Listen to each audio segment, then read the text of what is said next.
Luego de 10 días de intensa actividad, la Feria Internacional del Libro llegó a su fin este domingo en la plancha del Zócalo. Veamos.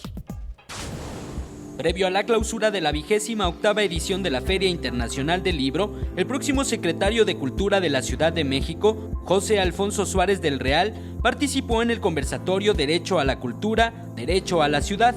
En el foro, Enrique Verástegui dijo que desde 2008 en materia legislativa se luchó para que en la Ciudad de México se garantizara el derecho al acceso a la cultura.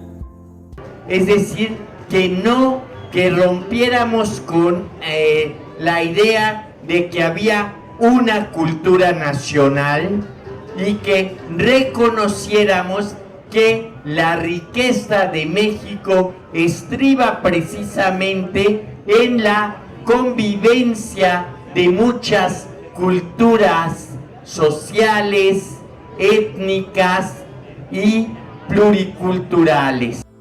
En el conversatorio también participó el activista Jesús Cruz Villegas, quien dijo que pese a que mucho se ha avanzado en materia cultural en la capital mexicana, poco se ha aportado a los espacios independientes de colectivos culturales de los barrios.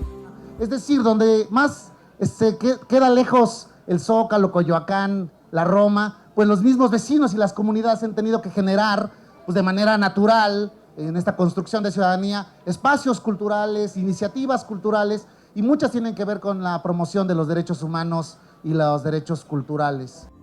Con imágenes de Jesús Arias, Eric Pinto, 21 Noticias.